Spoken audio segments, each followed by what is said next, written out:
Well, Oscar Allen's coffee with Sam Mitchell must have been good. It dominated the headlines this week. He spoke this morning at Mineral Resources Park. We were there. We're going to dissect everything he had to say on today's episode of the West Sports Show. We are brought to you by TABtouch. Got the touch? Download the TABtouch app today. Imagine what you could be buying instead. For free and confidential support, visit gamblinghelponline.org.au. I am joined by two great men, Adrian Barich of Channel 7, Perth Football Club and West Coast Eagles fame, and the equally great Mitchell Woodcock of the West Australian. Firstly, Barra, you joined me at one of the biggest press conferences in recent times this morning, and Mitch, we will all contribute to this. Yeah, Oscar Allen fronting the media with John Worsfold on his flank. It was strange, wasn't it, to see the great whoosher come down too, which added gravitas to the situation, of course, and he couldn't help himself from jumping in. We didn't even ask him a question. He jumped in, the great man. I haven't heard him speak for so long to the media, and he gave the Brisbane coach a little bit of a clip. Oh, it was a bit of fun, I think, that one. Broken in the West Australian several weeks ago, the fact that Oscar is being coveted by Hawthorn. I thought that was... Didn't you break that story? I did, Barra. Brisbane... Hey, Quarter, seriously, very well done, mate. Thank you, mate. Very well done. Brisbane's still the clubhouse leader there, by the way, but... Obviously, over the weekend, it emerged through another media organisation that, well done to them, by the way, that he'd met Sam Mitchell for a coffee, and it's blown up this week. Let's just hear a grab firstly from Oscar this morning talking about how he felt that it had become public. Yeah, I addressed them this morning. It's quite difficult. I just feel quite embarrassed and ashamed in front of the boys. Everyone here is working as hard as we can to achieve success and to get better every day. And clearly my actions have become a distraction this week, which is exactly what I don't want for this playing group. I want us to get better, so I addressed that, and I'm just looking forward to the challenge of this week and what lies ahead. I'm going to continue my role as co-captain alongside Liam Duggan this season. In conversation with people at the footy club, everyone feels like it's the right thing to do, and I still am really confident I'm the right man alongside Duggo to take this club forward and achieving some real progress and success this year.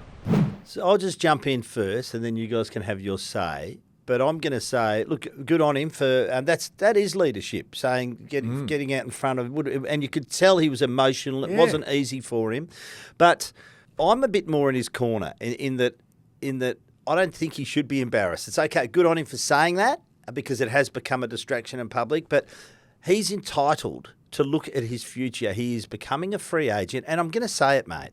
He's shown the Eagles a bit of love. They need to show him some back. Yeah, I agree. I'm told he's been offered half the market value that the Eagles are offering him half the market value that the major suitors, so Brisbane's clubhouse leader, Hawthorn's behind them, Sydney Collingwood are in there, are offering him.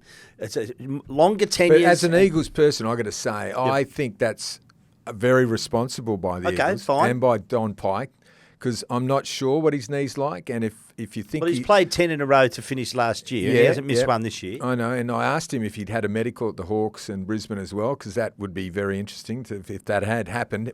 How far down the road He said he hadn't. hadn't. He said he hadn't.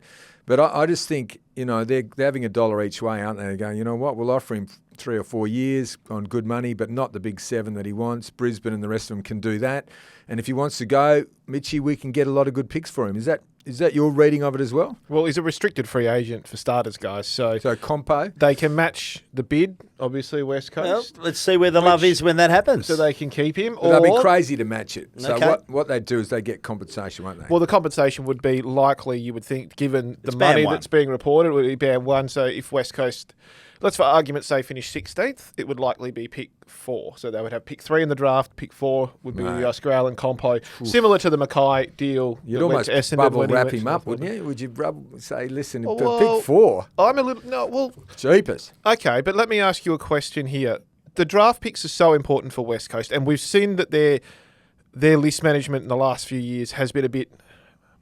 circumspect, I would say. I think the way they've gone about it has been a bit different. They haven't had many first-round picks in the last few years. We can only look back to last year's trade period where they brought in Baker, Graham, lost Tom Barrass, and long-term contracts. Yep, and only still got 1 pick inside the first round.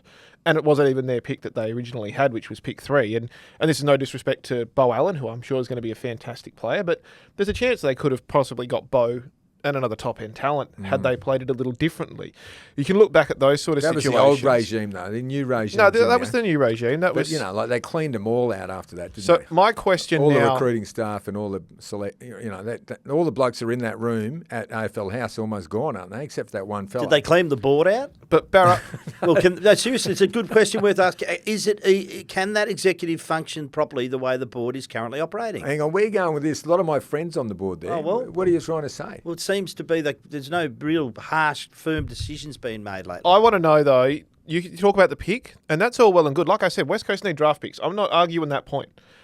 But what about the leadership they need? They need leadership. The leadership group this year, they've lost Tom Barrass. Jeremy McGovern's come back in to be a vice captain, which is just fantastic. But he's only got 1 year left on a deal, and if he plays any longer than next year, it'll be great for the club, but you can't say that's confirmed.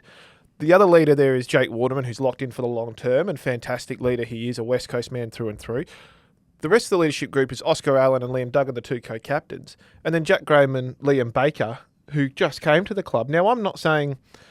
one of 2 things that's happened here. Either the West Coast don't have enough depth in leadership for those 2 to be missed and not brought in, or those 2 are just exceptional leaders and had to be brought into that leadership group, or it's a mix of both. I think it's a mix of both. Only the people behind closed doors will know that answer for the truth. But can you afford to lose Oscar Allen, a leader, a 26-year-old, a forward that are just so rare? I don't think you can. I don't think you can either. Mate, Liam Baker is the next captain. No question. I would have almost... I mean, you can't put him straight in when he hasn't been there for, very long, but he'll be the next captain.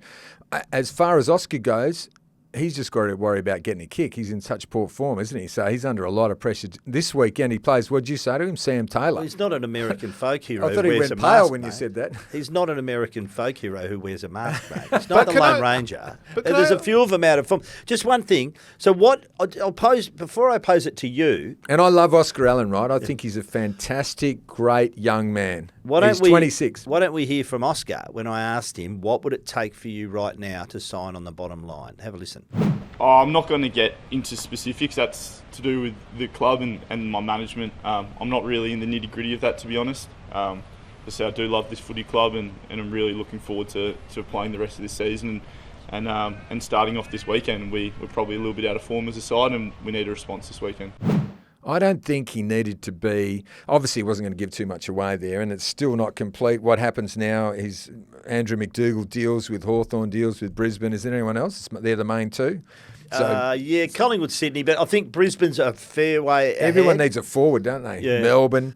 But I didn't think he needed Mitch to be ashamed and embarrassed about what's going on. Free agency has changed everything. You've got to do this stuff. The timing was bad. So there's a bit of heat on Oscar. There's been a bit of heat on Sam Mitchell. But can I put it to you? Didn't Adam Simpson come out earlier this year and say he would have met with at least 50 opposition players from other clubs? Said last night. So is it okay for the Eagles to meet with other players from other clubs, but not anyone else? Well, you don't want to get caught, first of all. Yeah, well, getting caught, but is that their Sam fault? Mitchell, who was Isn't there... that just good work by the media? And why is Mitchell preying on the Eagles so much? They've got Barrass already. You saw him with that at the Maybe wedding he's with preying Harley. on others as well. Yeah, well, but he's already got Barrass, so he's got runs on the board. Got battle from St Kilda last year. Yeah, he's too, probably don't going forget. after the Saints as well. I don't know. If I was... Because Woosh has said... He made that funny gag about Chris Fagan when someone said... Love to have a coffee with him. Yeah, I'd like him to have a coffee with me and talk about the contracts, I'll fix him up sort of thing. But, what do you reckon, Mitchie? Well, I want to make 3 points here. The first one I want to make is Oscar Allen's form. Is it the chicken or the egg? I think it's a bit of both at the moment in terms of he's a bit out of form, but West Coast's new brand of ball movement I don't think suits a lead up forward, and I'm not sure he's found his spot in that yet. So at the weekend, I noticed a lot. They run it off halfback with those handballs. Oscar makes a lead. By the time they're ready to kick, he's only 10 metres away. Yeah. He's not an option. He's adjusting. And Suits then Liam Ryan, but it doesn't suit an Oscar. But then when they would actually then finally That's kick true. it would be a dump kick because they would handball themselves into so much pressure. that he would be one-on-one with Pearce, pushing back. Pearce has got the movement forward and he's able to spoil. So, look, I think it's a bit of both in terms of the form. And like you said, Oscar's not the only one out of form. So I think that's not working for him very well. The other point I want to make is... They got belted. There was only 35 inside 50s Yeah, so what are you meant to do as a full forward? Yeah. Carey couldn't have got a kick last So what do you do Royce with him? Hart and Carey. What do you do with him this week? Do you send him back No. on to Hogan? No, you know what you or do? on to Cadman? We'll get onto that, Or but does he Mitch, get you just Taylor? had another point Well, to raise. I just want to say, this free agency stuff, this is the AFL's doing. So the AFL can't come out now and say, it's inappropriate for a coach to be talking. I'm talking about the industry. They haven't we said can't that, come though. out. No, No, they I'm haven't saying said the industry, though. When I say the AFL, the It's AFL past pulled players. these rules in, and now as an industry, we can't come out and say we're all for free player movement, but all of a sudden a coach is talking to a player and, oh my God, this is bad. Look, yes, he's the co-captain. He hasn't got a deal in front of him that's satisfying him. He's looking at his options. Should he have maybe done it by Zoom? Possibly. Did it go wrong? It has in the public eye. But to be honest with you, this is what the AFL wanted. They wanted player movement. Yeah. They wanted the ability for strong teams to get stronger, for weak teams to get stronger. But unfortunately, it's only really working one way at the moment. Free agents very rarely Go to a Mate, go to bottom Quarters- teams. Quarters will relate to this. It's like rugby league. They went through this years ago.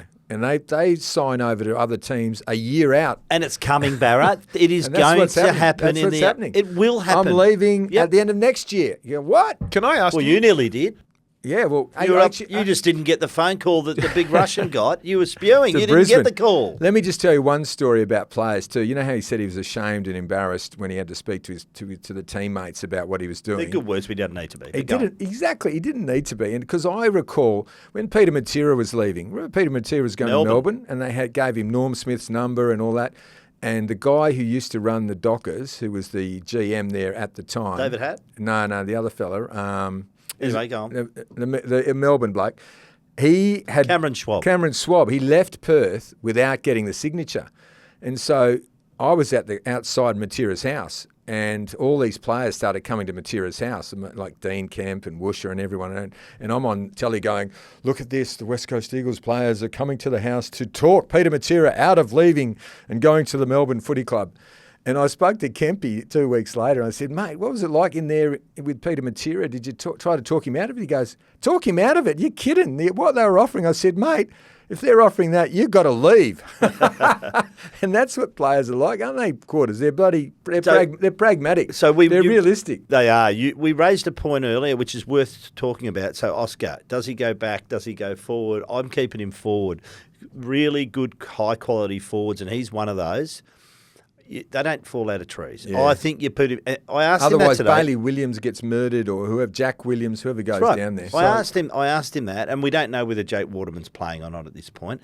I asked him that. He shouldn't play. And he said, because I said, mate, if you do go forward, you're probably likely going to get your old mate Sam Taylor, probably the best defender in the comp at the moment. He went pale, I think. When you said No, that. he didn't. He said, there's a good answer. Paler than he is. No, he said, sometimes to play on the best players is the greatest challenge, and it can get you back into form. So it's a good answer. Well, spoken like a captain. I've got a theory on this. I reckon Oscar Allen should start from the goal square, one-on-one with Sam Taylor, at full forward, and it should just be those two head-to-head all day, the ball coming in, and you just say to Oscar, you know what? All we need from you today is the contest. Make sure Sam doesn't outmark you all day, and if you get 2 goals and a few marks out of this, Yeah, that's a we're win. going to be a lot better off, because we watched that game, Hawthorn and GWS together, Quarters at the weekend, and Sam Taylor threatened to tear you apart at one Until stage. the Sam Mitchell game plan changed, Yeah. and we started bringing it in on different angles. And if Jake Waterman is in the side, what you can then do is you can isolate Oscar Allen, and you can say, okay, that's your job.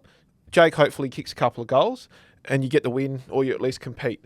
But right now, the way they're playing, Oscar's not going to get a kick because of the way the ball movement is and his confidence But level. he's not adjusting as well yet to the new style and that's of play. going to take time. And that is very hard. But that one-on-one, it just doesn't happen anymore. It only happens to Harry Edwards sometimes when McGovern can't get across. And But can you imagine though, if you've got those two in the goal square, you can take Sam Taylor out of the game, you give Oscar Allen a one-on-one, and imagine the confidence he would get if he clunks one big mark on that guy. I'd love to see it. he needs a bit of love, boys. He needs some chocolates, Yeah. some roses. I Come on, agree. Eagles, give him a bit Do of you love. guys think that this Great whole fella. situation might help West Coast retain him a little bit? I've got a bit of a thinking on this at the moment now. The more I've been thinking about it is that he's obviously feeling quite, and I'm not saying this has to be the be-all and end-all, but he's feeling quite guilty, obviously, about what happened through his words. Is he going to do almost an Andrew Gaffin? My answer is no. I don't think it's going to help. So you think it's all about? You think it's about the money, premiership success, the longevity of the contract? No, it's about paying off your house. He doesn't want to leave necessarily. He would love to stay with his mates because he loves them. But, mate, if you're offering half the market value that other clubs are offering in a career that are dog years, mate, why you have to take it? Oh, yeah, and 100%. You've also got responsibility to your family. Yeah, 100%. He can't lose. He can't lose. He's in a beautiful position, really. And look, any Eagles fan out there right now saying, well, he shouldn't be considering he's the co-captain, put yourself in his shoes if you're getting offered double the money of what you're on right now to leave for another job. But that's the only thing, Mitch. Should he have taken on the captaincy? Well, I mean, of course he should. He got voted in. He couldn't look ahead and see this coming. But should he step down? I don't know. But having been a captain, and maybe it's just because we're old school, all the past players are whacking him, but it is hard to get your head around with the captain meeting with the coach of another club about possibly leaving. I think Chris Judd shopped himself around. Yeah, but he saw a tsunami coming, and there's a lot of other stuff going on there. Lynch left Gold Coast. Lee Colbert, Tom Lynch. Yeah. Welcome to free agency, this is AFL. boys. Well, we're talking about the Eagles, mate. Oh, we are. Hey, listen, hey, Quarters. The other thing I thought, though, you and me standing there, and how grave everything was, and serious, ashamed, embarrassed. Well, it was. There was some tension in the air. And I was thinking, hang on. What's actually happened? He's had coffee with Sam Mitchell. We're used to going to Ben Cousins' presser. The stuff we've seen. I'm tipping it wasn't Maxwell House too, I can tell you. Hey, no, we have got some other But topics. It was overcooked, let's be honest. I mean, it's good drama, but I think we've been dramatic week. Once you're driving across the Nullarbor next week, the coffee is you the won't metaphor. give a shit about Oscar. The coffee is the metaphor. Let's not underplay it. No, just onto a bit more of a Nescafe. somber note here. I do want to acknowledge the passing of one of the great players from a great football family in Andrew Krakouer. Very saddened to hear that this week. Our thoughts go to his family and his friends and all his old teammates. Mitch, I'll let you lead away here because you had a connection with your life with one of the great moments that Andrew Krakouer was involved in. Yeah, I was about 18 when he played in that Swan District's grand final, and I was just a mad Swannies guy. I used to love sitting watching I still do love watching the WAFL on a Saturday arvo, and that game when he tore it apart against Claremont is probably the best game of football I've seen by an individual player in my 33-year existence. I've never, there's games I saw of Chris Judd, Gary Ablett Jr. I've watched some highlights of Gary Ablett Sr., Lockett, all those kind of guys, Lee Matthews. But to watch that live, I was watching it on TV because I was, not there at the day. I had finished work, but I just remember watching it and thinking, is there more of a special player? And that story is... It's up there with one of the best football stories out of WA, alongside Marlon Pickett at Richmond. And off the field, the story of redemption. It's just incredible. And it shows that people deserve second chances. And I read today he has a 10-year-old and a 6-year-old as well, and he just moved back from Melbourne to Perth. Mate, did you guys spend much time with him? Mate, it's just... Not a lot. So you... World's best bloke. Mm-hmm. World's best bloke. Did you get the cuddle, the famous cuddle? Yeah, loved a hug. He loved a hug. And Cracks as they called him, and... Jimmy's son, he had to deal with Jimmy going to jail. Then he went to jail himself, and then as you said, the 2010 probably the best grand final performance. 41 posies, 4 goals, the match winner with that, the head bandage. The head bandage, just sensational. Brian Dawson running down on the ground. No one could believe they won, could they? No, Claremont, least of all. I'm unashamedly still are favoured to the Swan Districts. I do like watching my Black Ducks, and I thought they were cooked against Claremont that day. I thought they were gone. And Claremont were probably the better team overall, but one bloke did it between Cracker and Caniglio, and I think Ash Hansen that day. It was. And he was amazing. He was doing a lot of work too, and full credit to Swan Districts if they're listening too, by the way, because they tracked him in prison. When they got him out, they helped rehabilitate him. He ended up back at Collingwood, didn't he? And took Mark of the Year and all the rest of it. Played in the grand final. Kicked 3 in that day. One of the great footy stories. It was such a tragedy that at 42, gardening, we're losing too many of them. We're losing too many. It is. Do you reckon?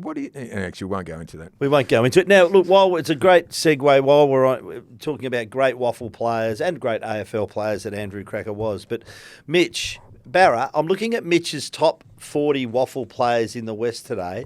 And just the first thing that pops into my head is... I don't start. You blokes are certainties. Perth cannot not win the flag this year. We've only got 4 in Number there. 10, 4 in the top 10.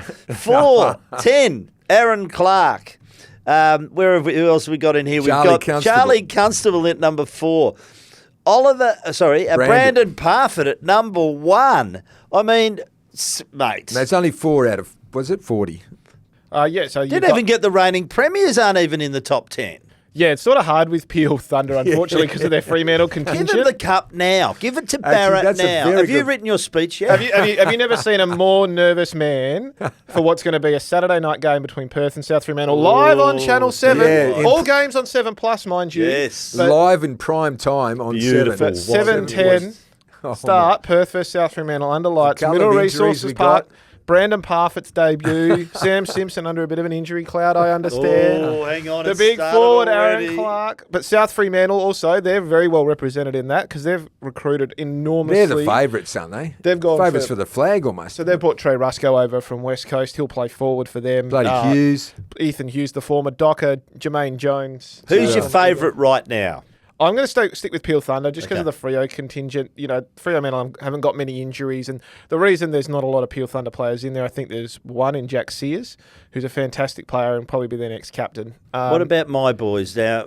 Moving back to the home ground, back to Shark Park? Shark Park? Yeah, there's some good. You've only found Milan Murdoch. That's it.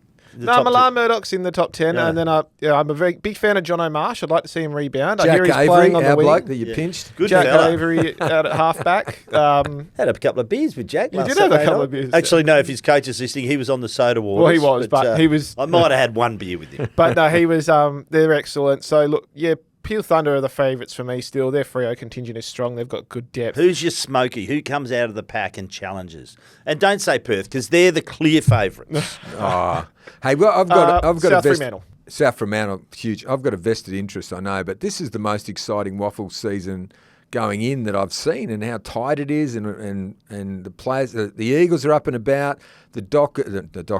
Peel absolutely belted Subi last week by 100 points. I know Subi had a few out, but you know it's going to be a really, really interesting competition. And Yeah, it'll be us fighting for a spot in the 5, Oh, please. just hanging on. Please. I reckon. Dynasty is coming. And I spoke to Mark Stone yesterday, and could there be Good any coach. more impressive men to talk to in terms of just football knowledge? And he spoke a bit of strategy, but he also spoke about this team now wanting to take responsibility for the future and the identity of this club. And he's very much about the club, not about himself, not about even finals. He just wants this to grow into something and to, you know, have Perth back to where they were. It in was the 70s. exciting a couple of years ago when they were playing final. Who's your man on the grandstand? What's his name? The caricature?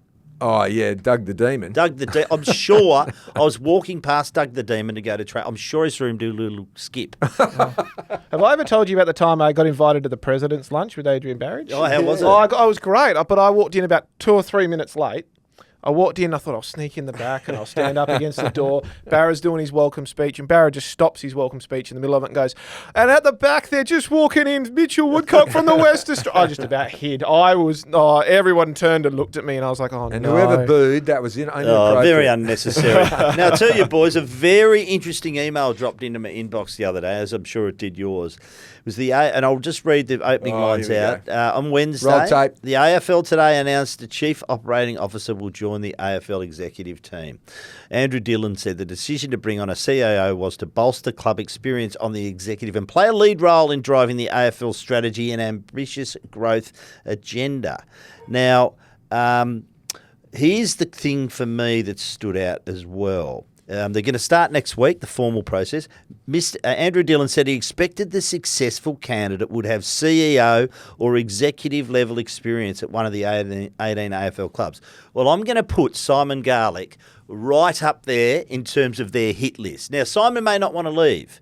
But I'm sure if there's a position on the AFL executive, it would be very hard to refuse. Has done a great job at Freo, ticks all of those boxes, and I'm saying the AFL have him in their sights. Did I hear the other day that it's $1 million a year job? As is all the positions So on the AFL executive. I'm saying if he doesn't want to leave, he's either on a good wicket at Freo or he's very loyal. Look, there's few that are really as qualified as Simon, though, isn't there? This is his second club he's been CEO of. Set the Western Bulldogs up for a flag, so he left Exactly. them just shortly before they won one. Has done a good job in assembling a squad helping to assemble a squad at Freo, and he's got them in a robust financial position, coming out of COVID. So he has done a pretty good job there. I think that the criteria you just read out, Quarters. I think he fits that perfectly. I think Amit Baines was another that was thrown up. Stuart Fox, who's the CEO at the Melbourne Cricket Club, the MCC. David Matthews was mentioned. There's another name. Tom Harley at Sydney. Tom Harley, they've tried a few positions. But I'm telling you, I think Simon Garlick is very much in the frame, and I'll go one step further. Yeah. I'm going to project years down the track when Andrew Dillons might have had enough of the big role. Don't be surprised. Just remember I said this, if you see him running the AFL one. Well, it's a natural progression from this role to the CEO, isn't it? This is sort of what they're setting it up for. Exactly, and just so you know, he was absolutely in the purple circle when McLaughlin was running it. He was good mate. I remember after the grand final, after Melbourne won the grand final, walking back to Crown to have the celebrations there and all the rest of it, with McLaughlin. And geez, have a look at you. Garlo was his right-hand man. Moving in the circles, he is in the purple circle. That was Melbourne Demons, not Perth Demons that won the flag, right? That was you, mate. I was glory. I was out the side just getting a Dagwood dog. Just staring in forlorn fashion out into the swan. Hey, what about Nizzy? Any chance, Niz? Would he want that job? $1 million. He's already helping the AFL from what I understand, so he's going to be involved. Would he be good in that role, Quarters? Well, his new job is as a sort of a conduit between clubs, isn't it, and the AFL, so it would make a lot of sense. And he's also got a bit in the WA football at the moment, where he's obviously helping out with the new talent pathway stuff with Dixie Marshall that she's leading. So he's still giving back to WA football. I think Garlo. Sorry, no pressure, Simon. I think he would be very much. He's got the look. A popular choice at the AFL at the moment. Yeah, so, got the mates. Hey, let's give some tips, but before we do, let's get Shorttey's odds. Shorttey's tips.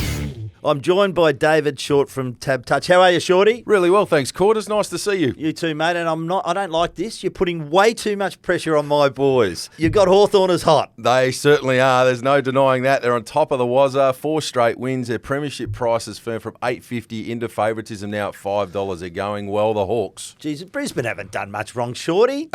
Find ways to win from nowhere. They're the reigning champions. Come on. They're a close-up second. So I'm going to be working on you, mate.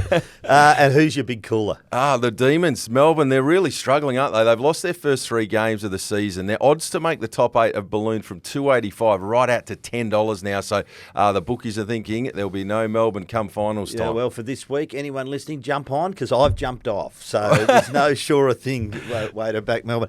Who's your hot tip for the week? Yeah, we had good luck last week. So this time I'm going to take a multi with Geelong to win by 16 or more, the Giants to win by 40 or more, and Freo to win. That's paying $3.22. Hopefully we can land that this weekend. Big game on Sunday. Big game against the Doggies. And who's, not surprisingly, West Coast is on the drift. Big drifters. Open $9.50. They're right out to $14 to win, but it's the line where all the action is. It opened at 46.5 points. It's now out a full 10 points to 56.5 points. Jeez, this is looking dire like it did a couple of years ago last year. Yeah, these lines. And who's your player to watch? And I like this player last week in atrocious conditions in Launceston, but was kicking dead-eye dick. Big time. And there's ominous signs here because West Coast, of course, lost Jeremy McGovern last week. So they come up against GWS this weekend. Jesse Hogan returned with 4 goals, as you said, in awkward conditions. So he's back in good order. Last year's Coleman medalist. He's paying $8 to kick the first goal of the match, $4.50 to kick 5 goals or more in good conditions without a side that have got a noted defender. It does shape up as being a big day for Jesse Hogan. And a big day for Harry Edwards. They might send Oscar back, you never know. We'll wait and see. Good on your Quarters. Good on you, Shorty. All right, boys, a very big weekend of football ahead. Starting with this evening. I've just noticed. MCG. What have you noticed? I've just noticed. Yes. In the West footy tipping, yep, which I'm not covering myself in glory at the moment. No, you start. I'll start mentioning about you mentioning the Bombers, all right? So I wasn't going to come in today after that last week where I said they couldn't win if they were on Mars and they won. Did they play it in Ballarat? Yeah. Okay. Yeah, that's very good, mate. Thank you, Barrett. You and I are the only one who got that reference. Barrett texted me that night as Essendon did a winning going, glad I listened to you, not. And I was like, yeah, thanks, I changed my bloody tip because of him as well. I was hiding. But I've just noticed I'm the only bloke tipping Carlton tonight, which is a real worry. Can I let the you only in on person. Can I let you in on a little secret? Yeah. So I had yesterday off, and I was just looking at the paper as I do to make sure everything's okay. I always check my tips, and I went, they've got me down as a Carlton. So I've rung them and said, mate, I'm not picking Carlton, I'm picking Collingwood. They said, well, you tipped them. So I had a look at the app we use, which is the game. Yeah, of and, course, fantastic and app. I had picked Carlton, so I changed my tip, basically. So I should change mine now, now? I'll do it right now if you like. No, it's in the paper. It's in the paper. I know, but who cares? You could be the Who cares? genius. Jesus. You know Collingwood is the oldest team in history. Yeah, the You see team that? they're fielding tonight is the oldest team that's ever Yeah. been fielded in Well, they have VFL been AFL for a history. few weeks, haven't No, they? the oldest team in history of the game. Yeah, it'll be the oldest VFL, team ever AFL. fielded. Is that right? What's the average age? It's something about 28, I think it was. Okay, so it's 4:30 28. p.m. tonight, MCG in Frampton, Myercheck, out Reef McInnes. What a really sad story. Yeah, sad that to was. see him do his knee. And Cox is out as well. Who's in for... a debutant for Carlton. They've got a couple of changes there. Moyer, Lord and White. Moyer, Lord and got Will that? Wyatt, who's a Yep. new player. So Cottrell, Boyd and Evans are out. No Mackay still. I can't pick them. I need to pick a team that plays 4 quarters of footy. They do not play 4 quarters of footy. They look pretty good for 3. Yeah, it's interesting, isn't it? And look, if they lose this and West Coast lose to GWS, which we'll go to later, as expected, they're going to be... Both those teams could be 0-4 heading into Adelaide Oval next weekend to gather around. That's looking ahead a little bit. But, yeah, Carlton are just... Michael Voss, is there another person under pressure more in the AFL outside of Oscar Allen this week than Michael Voss? But there'll be a response because of that. Sure, they can't go. I I thought that last 0-4. week. I thought that after Richmond, they should have been a response. Lost all 3 matches when leading at halftime this season. Ranks last for points scored in the second half with just 22.3 points per game. They dip so much. All their metrics just dip in the second half. If Paddy Cripps is in the ruck tonight, I'm turning it off. I can't watch the best midfielder in the game. And please not Jack in the Silvani either. Please not Jack Not with his knee, no. He was amazing at the weekend down defence and then up forward. So the problem with Carlton, there are too many of the same side. So you looked at the game against the Dogs last week, you saw Kennedy running around for the Dogs. Well, that's okay because he's very much like a lot of those midfielders they've got. But then you look at their small forwards and you think, why is Owies not there? Now, they could really do... They need outside speed and they need some really clever small forwards, which is the way the game's going. Hey, would Simo be a good coach at Carlton, do you reckon, if things really unravel? Well, he'd probably be a good coach anywhere, really. Yeah, but would he be a good fit? I could see it happening. I think they would need an experienced coach. I'm looking at that and I'm thinking... But he's experienced. I'm thinking Ken Hinkley for that job. It's a big job because I think Carlton their list is as good as any list in the AFL Is right it? now. Their top liners are incredible. Yeah, but They've got 2 Coleman medalists but that are dual wor- Brownlow medalists. I know, mate, but your worst 4 win your flags, not your best 4. Oh, yeah, but surely you can carry the worst 4 with that sort of talent. No, they've too much of the same, mate. I think they need to address some list issues. They need a bit more speed and they need some small forwards. But I think Ken Hinkley would be the best fit for that list. Do they have the best player in the comp right now too in the team? In DeConning? TDK. Best ruckman right His- now. his And start that's to the saying season something, because has Cherry's been had a good start to the season. unbelievable. Rowan Marshall. I think he is in. Yeah, actually, Mate, you look at Wiedering, McGovern, Cripps, Walsh. Walsh has dropped off a bit, hasn't he? he has. Akers has gone mission. Shearer. Chera, Kerno, Silvani, Motlop. I mean, they're no most Sard. Kemp kicked 5 last week. Yeah, he did. I can't fathom them being 0-4. So I'm tipping Collingwood. You're going Pies, I'm going Pies. You're going Blues because you have to stick with your Right. paper tips. Can you mount a case at GMHBA Stadium on Friday at 4:40 p.m? By the way, the odds are... I haven't got those odds. I got but $1.21 Geelong. Oh, so I've got these. I didn't Melbourne, have- $4.40. Can you give me the Carlton Collingwood odds? Oh, sorry. Collingwood, $1.47. Carlton, $2.65. Okay, so anyone out there who wants to pick Melbourne, jump on now because I have officially jumped off. I'm off. Yeah, I can't pick Melbourne. The only way they win is if the Cats somehow break down on the way to GMHBA Stadium on a Friday night. They're not losing There's that, an issue surely. with clearances with them, and I'll tell you, that is a problem when you've got Christian Petrarca and Clayton Oliver in that team and Jack Viney. They've got to overhaul the midfield now, don't they? One of them's not there at the end of the year. Out of Oliver and Petrarca. That's my big call. One of them is not there come the end of this year. They have to trade one, if not both of them, out at some stage, I think. Will Goodwin be there? Well, that's the $1 million question at the moment, isn't it? Like, there's the chicken or the egg in their situation right now? Is it the list is too old, or are they just not being coached correctly? There's still plenty on that list. Simo. So you keep, well, are you his manager now? what or are you something? doing? Mate, I've just the way You are talking. he has lifted in the media. How good's he been? He's gone next level. Have you seen some of the stuff he's been doing? And he's doing it obviously to impress. You are his list. You are his manager. Hey, Do you live next door to him? I'm a fan. Mate, too. I've helped him with you. Don't worry about that. I've been pumping you up to him. You're back, mate. We're okay. Cats have conceded a score from 37.8% of their opposition's inside 50s, ranked second. It's sort of Geelong. They won't want to lose. What are they? 1 and 2? Is that what they are at the moment? So I'm picking. I think 1 and 2. Yeah. I think the Cats can't lose any ground at the moment, and I don't think they will.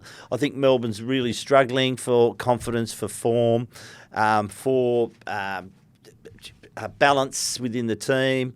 And I think that Geelong wins this one at home. I can't pick Melbourne. I just want to quickly put out there too, the AFL, if Geelong have a late out tomorrow night, I'm calling on the AFL to take action. It's making a mockery of the teams. Well, he did It makes a defend that. mockery of the situation. It is ridiculous. He did say after the game, he was close, Tom Stewart, last week. Yeah, I reckon, Close as I was to making a return to play. Someone could break a leg being a leg cast, and they'll still name him, wheel him out for a warm up, and then pull him in. It is making a mockery So of who the you picking? situation. Cats?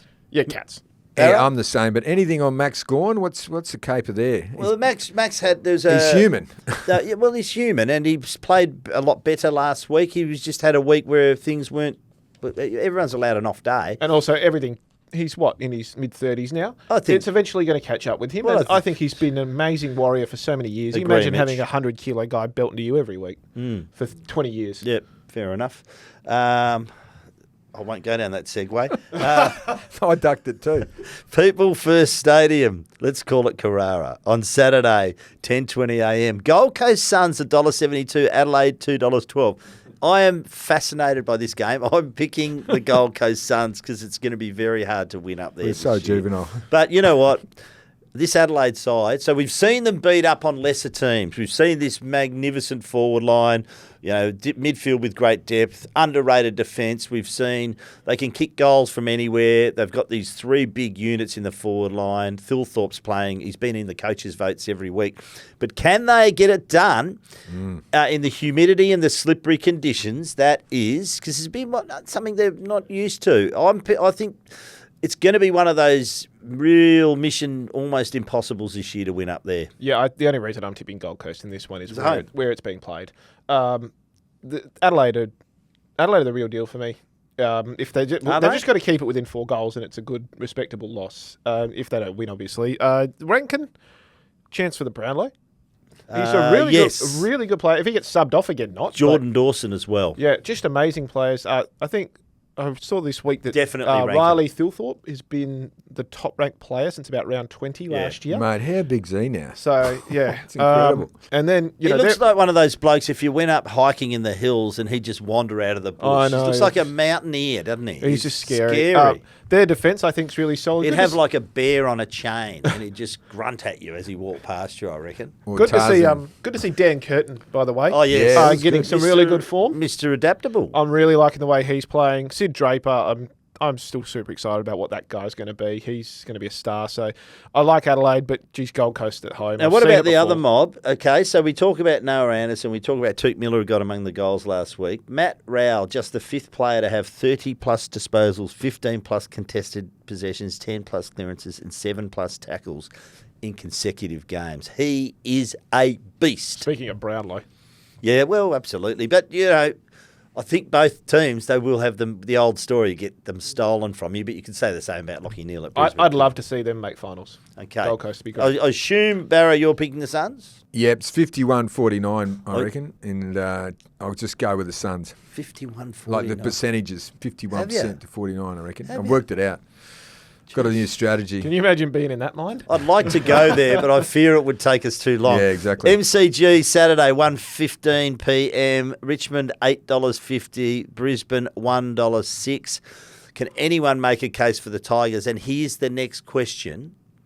Should Noah Bolter be allowed to play when he returns? Brisbane. Should there be a no-fault law introduced as there is in the NRL? Yes. Okay. Oh, it's so hard with Bolter because cameras weren't around in our day. So, I saw think a lot of that stuff. I don't agree with the no-fault law. I think you are dealt with by the law, and then the repercussions will be from that. I think he has been handed a suspension at the AFL. He may still play VFL. I'm not sure what they're going to do at the selection table, but it's a difficult position for Richmond.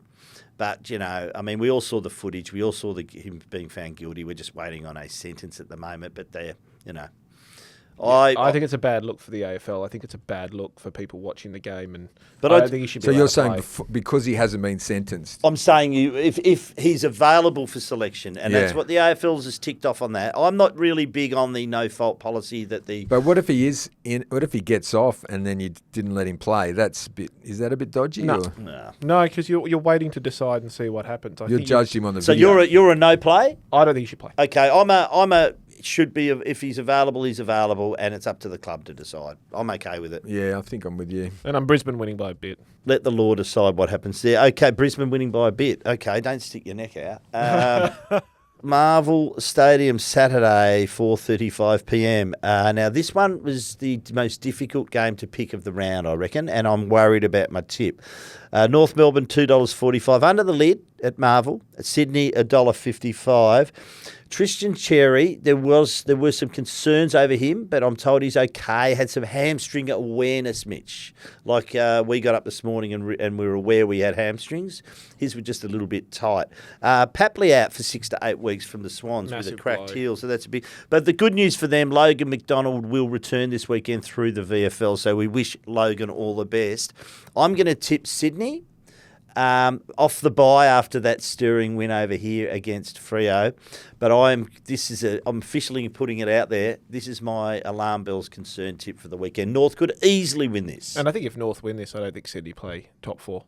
I don't think they make the top four if North get around. I think Sydney need this win more than any win they've needed for a long time, just for confidence wise. So I'm tipping the Swans, but yeah, North are a pretty good team, to be honest. I actually like the way they're going about things. You know what I really liked about them last week was that they went to Adelaide. We expected Adelaide to win, but I thought, even though it sort of blew out to about 6 goals at the end, I thought they were competitive for most part of the game. I thought a competitive loss was enough for where they're at. That's their stage. That's their next stage. Yep, it is. Why wouldn't you be tipping them in Melbourne, though? I know, mate. That's what I'm concerned about it. Yep. Well, am I convinced yet? No, I'm I've not. looked at the paper and I've tipped Sydney, but I really want to tip North Melbourne, so I don't know where I sit now. Well, you have to go with your paper tip, don't you? Right. You can change. Yeah, well, we're all for change here. I think I might. If he wins the tipping, I'm going to be upset. Okay, Sunday, 11:10 a.m. all the way across Australia at NG Stadium in Western Sydney. The Giants at $1.02 take on the Eagles at $14. We have spoken a little bit about Oscar Allen, but can you see an upset here? I think GWS were, I thought, pretty handy against Hawthorn. Here's a question. Do you think, as the West Coast players said, it didn't affect them? I thought they were clearly affected by the Gabba trip, playing in the Derby last week. They were hurting. So they weren't using it as an excuse. I was. But I think clearly that has to suck the life out of you. Do you think a game like the one that was played against Hawthorn, high intensity in atrocious conditions, that wind, do you think that would take anything out of GWS? It would, but not as much as the heat up in Brisbane. I think that's a lot worse than the wind. And I think GWS, the only thing that wind really affected was skills at the end of the day. And I don't mean like their skills. I just mean in terms of where the ball's going and how it's moving. So, yeah, look, I think GWS will be fine. It's not a long trip home. For West Coast, it's their second plus 4-hour flight just to get somewhere in 3 weeks. And now they're not coming home until after gather round, because I'm not coming home until after gather round. So we're all on the road now. So, look, I think GWS, just for pure talent and where they're playing, should get the win. But wouldn't shock me if West Coast do a little bit of what they did against Brisbane a couple of weeks ago and maybe give them a bit of a push. Well, we've had one sample of them on the road, and it was impressive. But their 2 home games have been pretty poor. What do you think, Barrett? $14. $14 in a 2-horse race. Unbelievable. Surely Sandy Brock comes in. He was one of their best, wasn't he? In the WAFL? Jeremy McGovern is a big out. We saw him today, actually, training on the outer oval, just having a little bit of light running. So he's got that groin injury. He'll be a few weeks away. It's the least player they could least afford to lose. And I'm thinking, you know what, I know I'd rather see Oscar play forward, but I fear for him with Sam Taylor, who's just unbeatable. Could he play on stringer? Yeah, Oscar I'm Allen. probably putting I'm putting Hoff on stringer. I'm moving Good job Harry by Edwards to Hogan. Hoff on Bolton last week. He doesn't get it wrong too often, Brady Hoff. He's very impressed with Brady. And I'm asking Ruben Ginbey to float around and do his best McGovern impersonation. I know it's not that his natural game, but, geez, there's few players you were right. tougher. He started on, what's his face? Amos? Jai Amos. Yeah, I might have had a little fist pump to myself when I saw the matchups walking down. I was thinking he's right. But then he moved off him. But you were right. You were right. He started I had a chat to Barley Williams this week. Asked him, and it'll be running in the paper. Asked him what is it, forward or ruck? And he said, in a perfect world, bit of both. He said, I love the combativeness and competitiveness of being a ruckman, and he said, but I do like going down deep forward as well.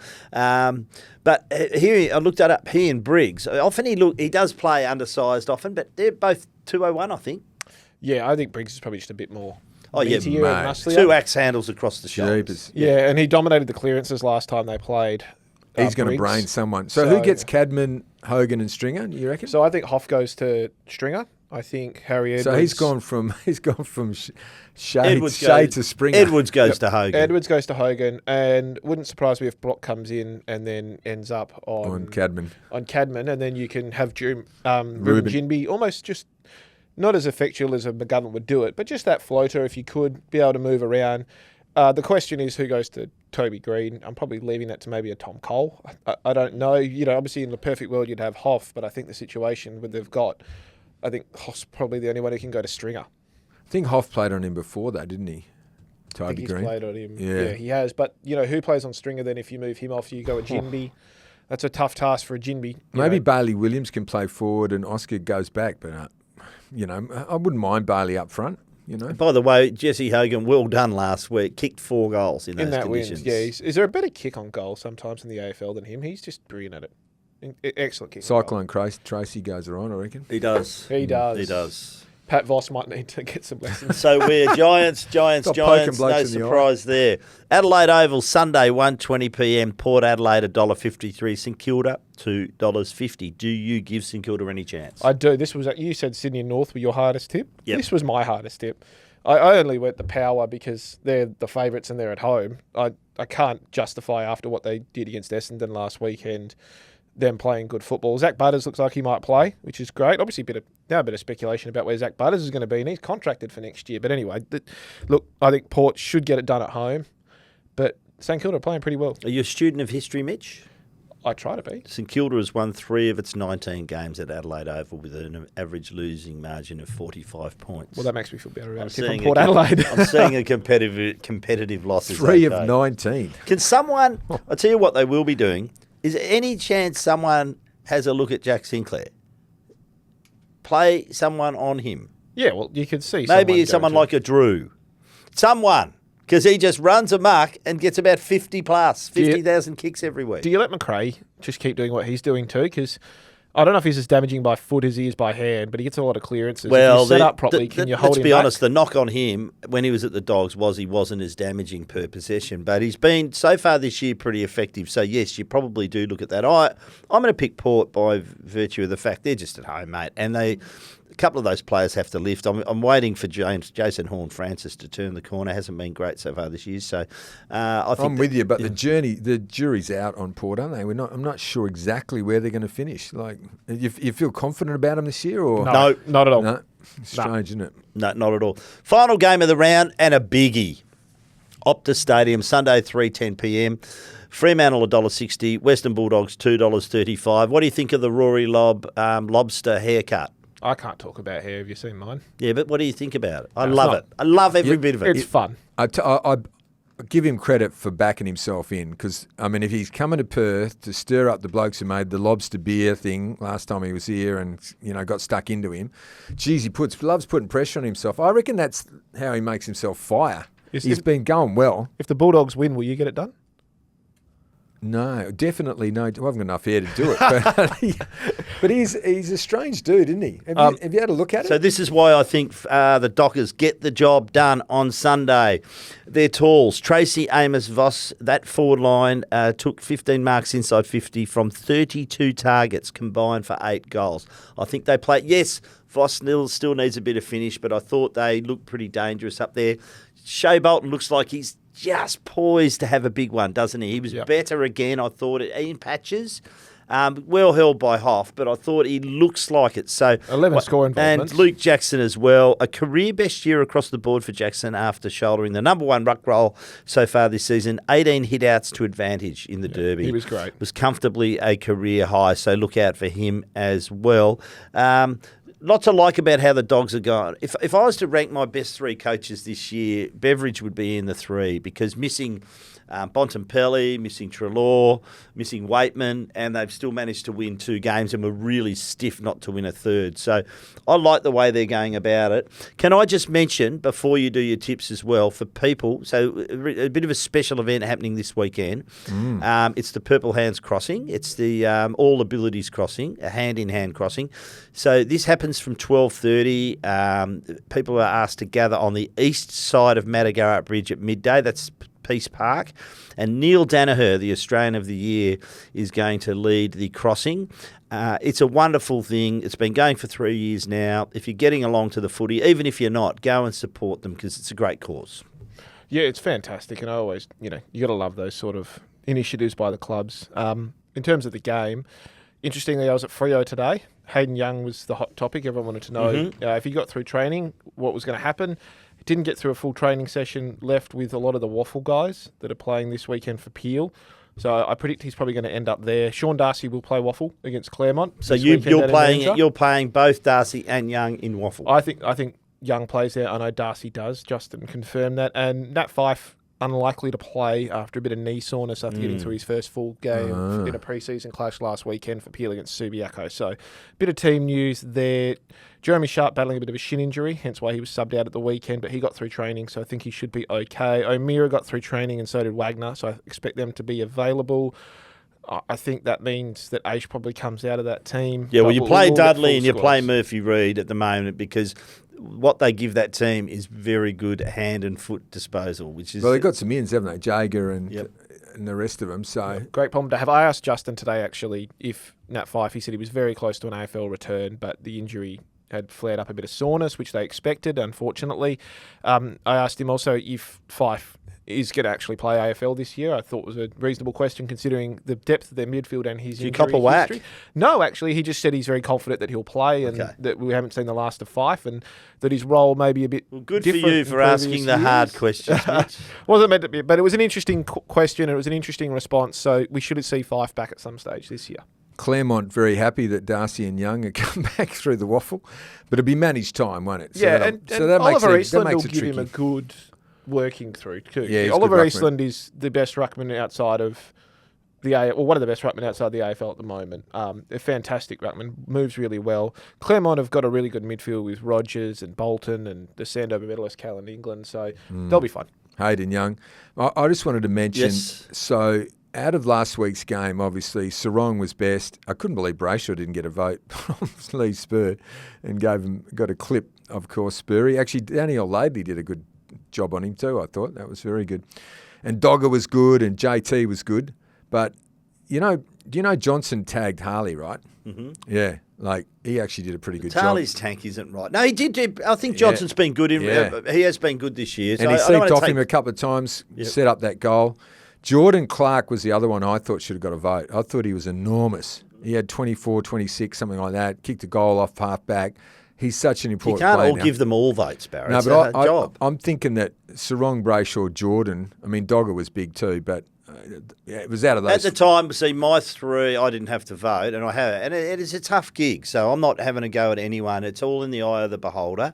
I had Brayshaw and Sarong neck and neck at 3/4 time. I thought Sarong had a slightly better last quarter, so that's why I would have gone 3 to him, 2, and I definitely would have given Luke Jackson a vote. Yeah, and Josh Tracy then was unfortunate to miss out. He kicked those 3 goals in the second quarter when they really broke the game open, but if he'd probably kicked another couple throughout the game, it might have been close. And we've lost our cyclone. We should get our cyclone warning back this year too, because I feel like he's. And now I want to mention this name. You ready? Yes. You ready?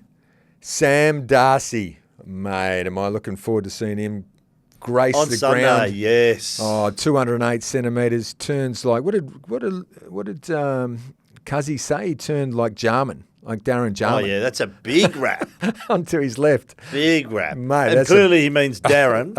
Not that Andrew couldn't play. He's a great player. No, he said Darren Jarman. Was a job. Mate, how good is that bloke? And Alex Pearce. So what I loved about Sam Darcy's game against Carlton last weekend was he was beaten by Wiedering in the first half and then just found a way to have a massive influence on the match in the second half against who I rate one of the top 3 defenders in the comp. So this kid is the real deal.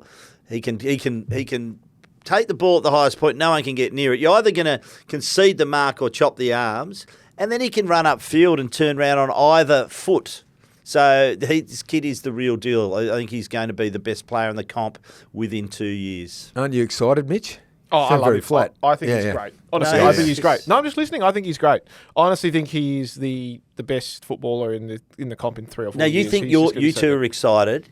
Can you see how up and about I am? Because this is my favourite time of the week. Can you see?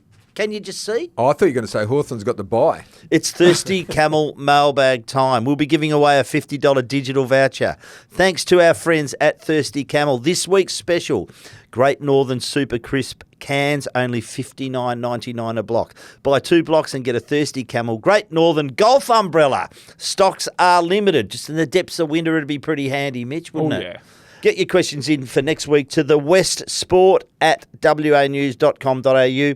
Please include your mobile number at the bottom of your email as we will send you a digital voucher if you're a weekly winner. Had some good mail on Tuesday. Well, we'll start with this one from Brett, who's our friend, the loader operator in Virginia. He is back. G'day, Quarters and boys. The irony of West Coast fans giving the bird in support of Harley Reid on the weekend. Those same immature supporters will soon be giving Harley Reid the bird when he's playing for a Victorian club next year. Can't Freo. That's cheers from Brett. Hey, I'll tell you what. I didn't like the bird, by the way. I thought it was childish. Yeah, I wasn't a fan. From Eagles supporters. Oh, really? I wasn't a fan of it leading into it. Childish. Yeah, but that's part of it, isn't it? That's why you go to the footy, to be childish. Yeah, but can I ask Barrett, is the bird, and this is, I'm not having got Harley here, I'm having got this whole thing, is the bird something you want to see at Auskick on a Saturday? No, well, that's why. Then you don't want to see it on Sunday. That's why it wasn't on Channel 7. That's why you don't want to see it on a So footy game on Sunday. you're telling people how they need to conduct themselves as parents, are you, Mitchie? No, I'm saying I am. that I wouldn't. I am. I don't want to see the bird You on would. the I'm footy saying field, and I don't want to see Act it like from the a crowd. tool in front of your kids. That's why when you someone think always tries to belt you at the footy. Never. I might have got into a couple over the years. Back at them. Hey, listen. You know, did you see how many thousand did the double bird though and stood up? You know, they were doing it in pubs around Perth, and some people were doing it at home. Hey, it's unbelievable. Can I tell you, when I was a lot younger, I went to the Princess Park with my mates, and I was having this argument with a Carlton supporter. And it was a pretty close game up until half-time. I got so angry, I threw the sandwich bag I'd made in the morning onto the ground, ruining my sandwich. Oh, no. And this guy and I were back and forth. Anyway, I went off at half-time to refresh myself. And I came back, and then Hawthorn hit the front, and I was just giving it to this bloke, and he said nothing. No retort, nothing at all. I'm thinking, this has gone really strange. Anyway, we jump on, the game finishes, Hawthorn wins. I'm still giving it to this bloke as we're leaving and get on the tram. And I said to my mates, that was really odd. That bloke and they just started laughing. And I said, what have you done? What did you say to him? And they said, oh, when you're away at half time. They said, oh, yeah, mate, be careful with our mate. He's just come out of, he's been doing some time. What for? Assaulting a bloke at the footy. Bang, bang. True story. You don't know who you... That is a I true tell story. you what, you got to be so careful. But can I just say, Paul Connors has been in town this week. So ostensibly the manager of Harley Reid, even though Geeshan, I know Nick Geeshan, he keeps... PC always goes, no, it's Geeshan's man. But if Connors is here, because there's been a bit going on, I feel like they're a lot closer to re-signing him for 2 years. Harley? Harley. Okay. I feel like he's maybe starting to go, because Connors likes to get them to come here somewhere and stay, and so's the family. They don't want to do a Jason Horne-Francis and just turn up and then Nick Ofsky. It's not a good look. So I feel like, I know that he's been under pressure and he's been getting highlighted, and he's probably a bit not as fit as he should be and maybe carrying a bit of weight. But I think as the season goes on, I reckon he may stay for 2 more years, and then it's then the big decision comes He'll do a Chad Warner, who we believe will stay at Sydney for another 2 years, which will take him up to free agency. It's a great segue, boys. Josh from Willerton writes, this is his proposal for how the Eagles should rebuild. In regards to Allen and Reid, if they both want to go, let them both go at the end of the year. Eagles are likely to receive a Band 1 compensation for Allen. I don't think he's worth more than a potential top 5 pick, even when he's playing in leadership or at their best. The Eagles could potentially get... Well, you just get compensation is the answer to that. It's not a trade if he goes. For free Allen, agent. yeah. Well, the Eagles can match it. Unless you try to match it, which you won't. Yeah. And as far as the other one goes, Eagles could potentially get 3 first-round picks for Harley. There are potentially 4 first-round picks available between those 2 players. I think Essendon's pretty much loaded up. Other clubs would find a way. Eagles should focus on getting 2 to 3 experienced players from other clubs each year to fill their experience void. They don't all need to be superstars. They just need to be good, experienced players who can support the development of young players and help to build Eagles culture.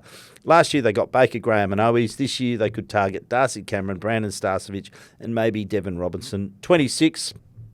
They could go after a couple of younger WA players like your man, Dan Curtin, Ed Allen, or other experienced players. Finally, in 2027, they go for the big fish, Chad Warner, assuming he re-signs, and Corey Warner. Both will be in free agency. None of these players would likely cost the Eagles a lot of draft capital because they'll be out or near the end of their contract. What do you think, boys? I said at the weekend, I wrote this in my column, that one that Barrow loves the name of, Motormouth. There was a comment the other week about, who West Coast should look to get around Harley. And there was, Paddy Cripps, Nat Fyfe, Scott Pendlebury, all these names brought up. If you're going to go down that road, you know who I'm backing the truck up for? He's a free agent. You get him for nothing, Marcus Bonampelli. Offer him a 3-year deal, back up the money for him, bring him in, let him be a leader, let him set the standards, and then let him become an assistant coach. I'm not saying it would happen, but if that's the way you're going to go for it, he's the man I'd be targeting. You go for anyone you can go for. But he's the man I'd be targeting. If you want to do it, it costs you nothing, and he's worth the money. But I don't think it's going to happen. But the Bont at the Eagles. Yes. That's what I would do if I was West Coast. But there's this whole conversation about who they should bring in to help Harley. Yeah. If you're going to go for it, he doesn't cost you anything. You're not paying anybody at the moment either. You give him the money, bring him in, and you turn him into an assistant coach. I reckon it's about as much idea as me buying an Essendon. I don't think it's ever going to happen. Yeah. I'm just saying, if you're going to talk about all these players like Cripps and Fyfe and that, who are never going to come as well, then why not go for the easiest option and the best option?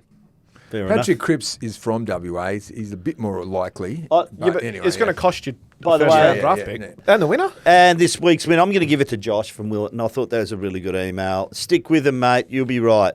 You have been listening to the West Sports Show. We are brought to you by TABtouch. Got the touch? Download the TABtouch app today. Imagine what you could be buying instead.